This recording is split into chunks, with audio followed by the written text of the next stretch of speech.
2019 was a balanced year for animated cinema. By balance I mean that we got a lot of bad movies, but we also got a lot of good movies. So in this video I'm ranking all of the movies I saw this year from worst to best. Keep in mind that this list is based on movies I watched or tried to watch, because obviously I didn't watch every single animated movie released in 2019 in America.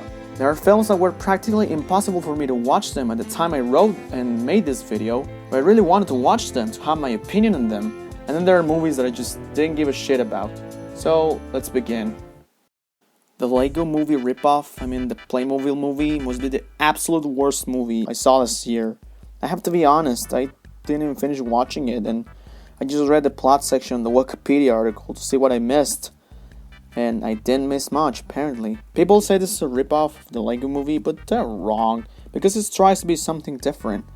It's a musical too. And you guessed it, the songs are fucking terrible.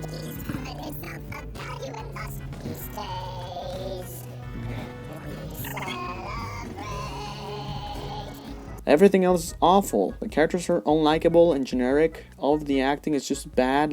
It just sounds like everyone is just phoning it in. I stopped watching it midway through because there wasn't anything that made me care about anything that was happening. It was just made to sell Playmobil toys. It literally has no other purpose. Oh, and the movie begins with a boring and dramatic live action segment that is 15 fucking minutes long. Great way to start what it's supposed to be a fun kids movie, right? The Queen's Corgi. So this is about a Corgi who's the favorite pet of Queen Elizabeth. And another dog is jealous of him and fucking tries to murder him. And now the Corgi, whose name is Rex, really? You don't have any creativity in naming dog? And Rex must now face the dangers of the world outside his comfort zone and go back home. So yeah, this is Toy Story with dogs. Again. This is another movie I didn't finish watching because I felt like I was wasting my time. The only reason I decided to give it a watch was because Donald Trump appears in this movie.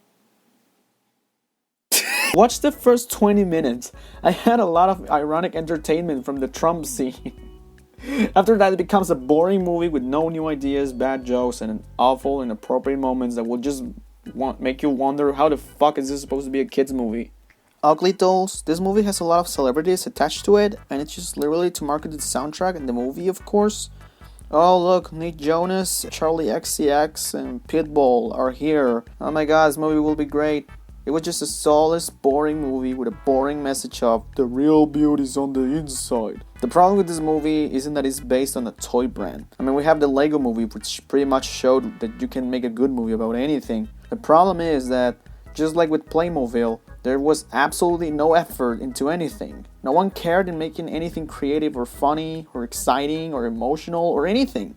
And if you're wondering, yes, I did finish watching this piece of shit. Arctic Dogs, it's like Zootopia, but 10 times worse. I have a character who's an animal living in an animal society and wants to be something, but the stigmas of that society won't let him, and he will prove that he can be whatever he wants despite what society tells him. So yeah, it's like Zootopia, but without the good jokes, the creative ideas of the massive world, or characters with a personality, full of cliches, predictable plot points, plot conveniences, fart jokes, bad jokes. When I was watching it, I felt like the writers and directors did this on purpose, or they literally haven't seen a movie in their lives to think that anything in this movie was a good idea. I rank it higher than Uglydolls because at least the movie looks okay, and the movie was so bad it kept me invested to see how bad it could be. The Lion King live action remake.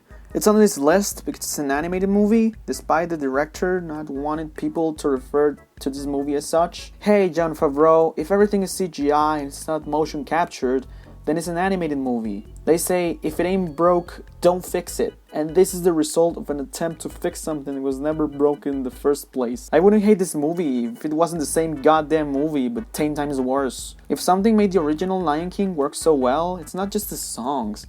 It's not just the story. It's the way the colors help to tell the story and the mood of the scenes. The design of the characters and their expressions. Those are elements that are completely missing because everything looks brown and ugly. Every character just looks like real animals and don't look unique. Some characters are now worse. There's a pointless new song that's not even sung by a character in the movie. And how am I supposed to take anything seriously if I'm watching real animals move their lips in an awkward and unnatural way? Its only redeeming quality is the CGI. The movie looks impressive at least. Without a doubt, it's a technical achievement. but this realistic style doesn't fit the story. Wonder Park, it might look great with nice animation and visuals, but everything else in this movie is so bland, generic, cliche, uncreative, and forgettable. The characters are boring, the main character is unlikable, the setting makes absolutely no sense. It's confusing and the movie doesn't bother to explain the rules of its world. How am I supposed to care about anything that's happening in this movie if it isn't clear that if Wonder Park is just the imagination of the main character or if it really exists? What if they fail to save Wonder Park? Are they gonna die? Do I care if they die? No, because I don't like any of the characters. I would call this Oscar bait because it tries to be like all emotional and heartwarming, but it just fails. But at least it looks good though. Abominable. It seems like the writers thought that they had a good idea on paper, but just didn't know how to execute it. So they executed it in a really bland, formulaic way. First of all, I think it looks fine. There are some nice colors, and I think that the presentation is one of the few things I genuinely liked. The characters, well, they have no character. No motivations, nothing. G might be the only character that had some depth, but in the end, even she was really underdeveloped. The rest of the characters are just one note.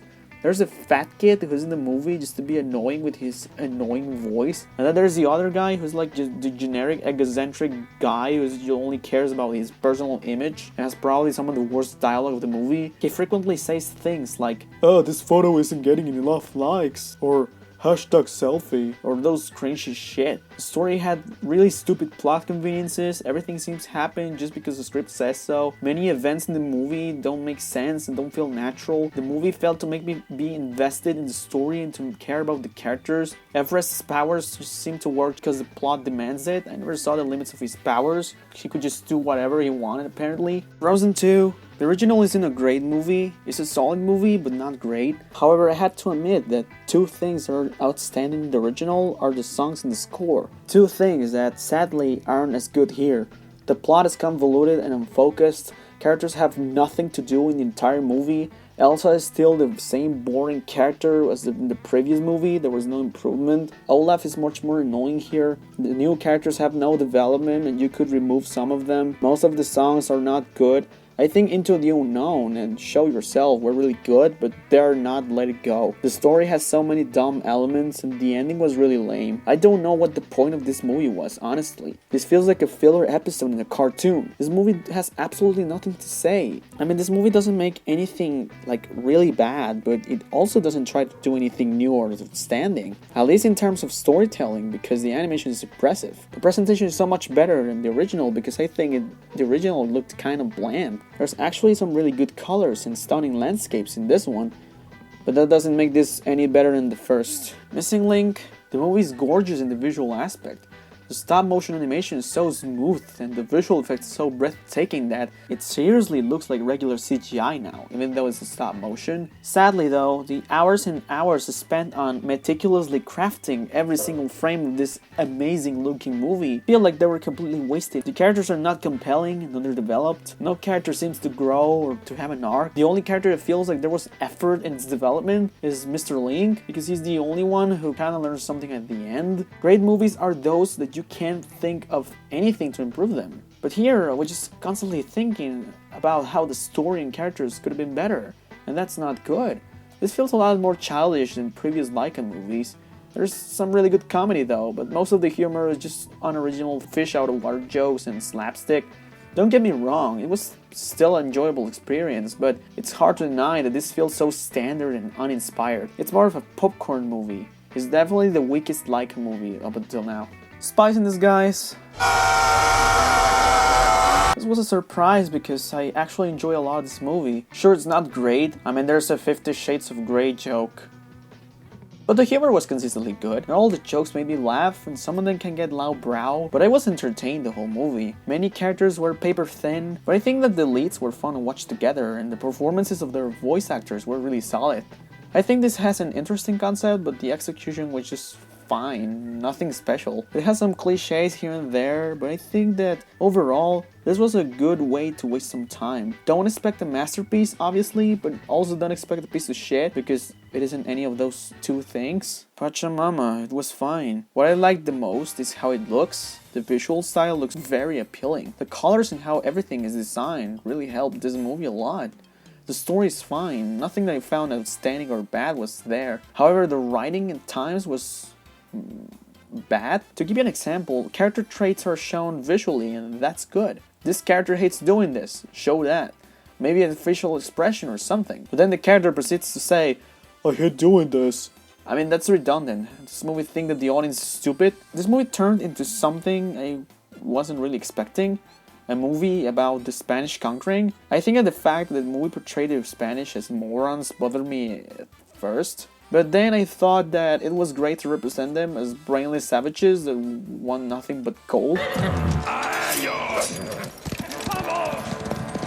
Overall, I thought it was fine. The score sounds really good though. The Steven Universe movie, it was pretty good. Even if you don't watch the show, I think you still enjoy it. The pacing is great because this movie never stops. It always moves forward. It sets the stakes early on pretty well, and I was invested the whole movie. I don't think it's an amazing movie or anything. The character development is pretty basic and weak. Despite looking good and colorful, the animation is just TV quality. Not saying it's bad, and obviously it's a TV movie, but I just felt like I was watching a longer episode of a show, and that's it. Invader Sim entered the Florpus. I felt like I was watching a good episode from a good cartoon show again. It's really entertaining. It has a lot of energy, the characters are really fun, and the humor was great. From the moment the movie starts, it already demands the viewer to not take it seriously and just expect a fun movie, and it ended up being that. And nothing more than that. It's a TV movie with the animation and character development being in the level of a TV cartoon. It was fun though, I will watch it again anytime soon. I put it above the Steven Universe movie because at least the animation and the visuals are slightly above TV quality. The Lego Movie 2. While far from being as good as the first one, the Lego Movie 2 is still a decent movie. It's like an Incredibles 2 kind of sequel. Not bad, but not great. There are jokes that are reused from the first one and obviously don't feel fresh anymore. The characters feel flat and their arcs aren't as good as the previous one. But even if I don't compare this movie to the previous one, it's still not a great movie. I think that what really cemented the previous one as an animated masterpiece is the message, the meaning behind the whole movie.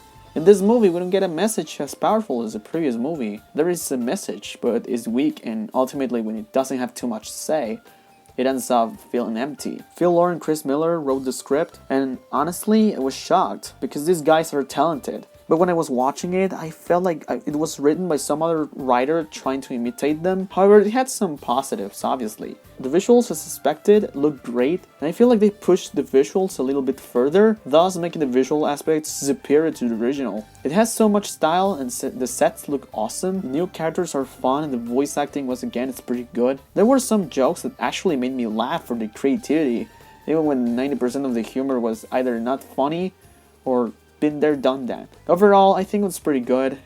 Now we're getting into a top 5. Number 5 is How to Train Your Dragon, The Hidden World.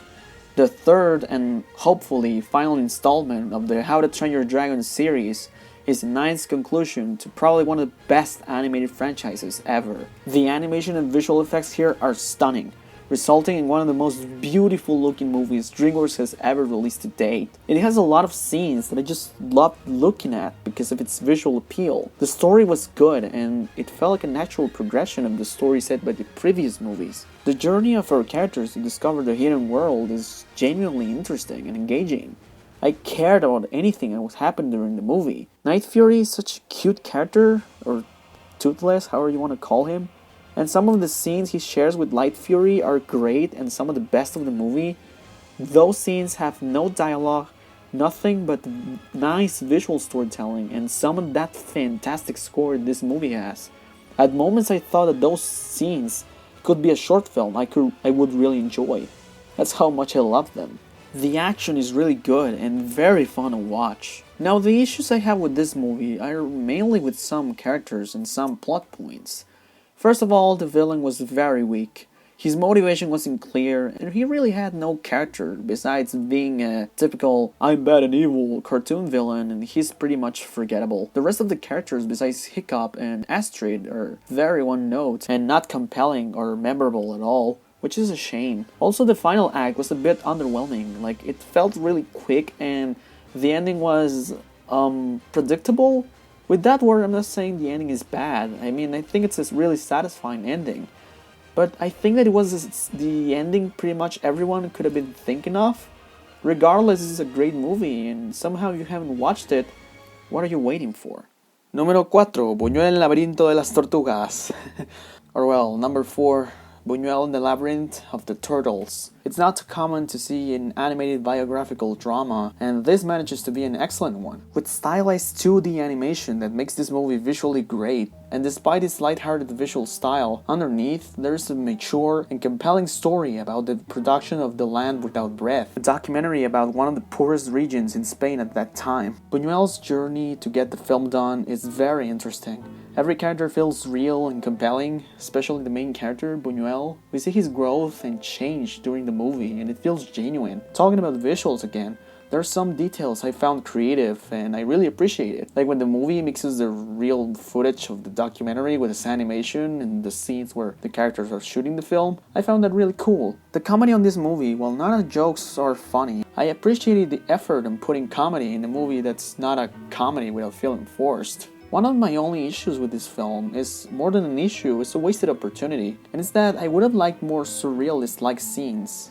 After all, Luis Buñuel is associated with surrealism, and I think this movie could have taken advantage of that in a better way. Also, some dream sequences were confusing, at least for me. I've only watched the movie once at the moment of writing this, so probably I need to watch it again and pay more attention. But as of right now, I found some of those scenes to be confusing and pointless. Overall, I really recommend you to check this one out. I watched it in an animation festival in Mexico and I loved it. I don't know if there's any place on the internet where you could watch it in a legit way. Number 3, it's Klaus. This movie looks beautiful. I'm so happy to see this movie offers something different visually speaking. It does feel like how 2D animation would have evolved if 3D animation never existed. It's stunningly beautiful, highly energetic, and with so much style. The characters are full of personality and charisma. I really love the character design overall. It looks so stylistic and energetic, and watching those designs in motion, Jesus Christ, so gorgeous. Enough with the animation though. What about the story, the pacing, the characters, the dialogue, and other aspects? Well, in the other aspects, this movie is still really good. The concept is actually pretty unique. It's basically a Santa Claus origin story and a very different Christmas movie. It doesn't feel like it has the same cliches and tropes seen on other Christmas movies in the past. I think that for 2/3 of this movie, it was just perfect. The pacing was great, the writing was great, comedy was good, the characters were fun to watch. Everything felt great, and I think it was shaping up to be the best animated movie of the year for me. However, it was until the end of the second act and the third act when I started to really disagree with some writing choices. I'm pretty sure that if the writers worked in some more ideas for the second half of this movie,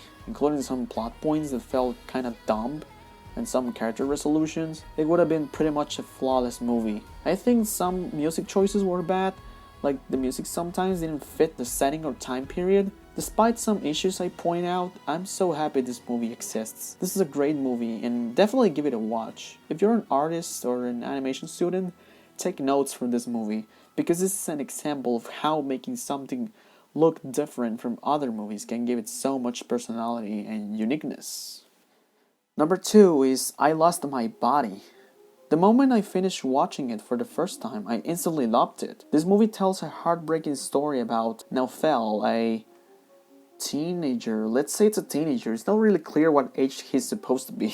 So he's a teenager with a tragic backstory who just wants to live the normal life that was taken away from him. The movie made a really good job in making me care about him and everything he passes through, and did it with nothing but visual storytelling and good dialogue. This might have one of the best screenplays I've seen in any animated movie last year. There are not too many scenes with dialogue. There's a lot of visual storytelling, which is something this movie relies on for the most part, because the main plot, let's say that way, revolves around this hand. If you have seen the trailer or well the footage I'm showing you right now, you see this hand and you might be like, what, is this from the Addams Family or something?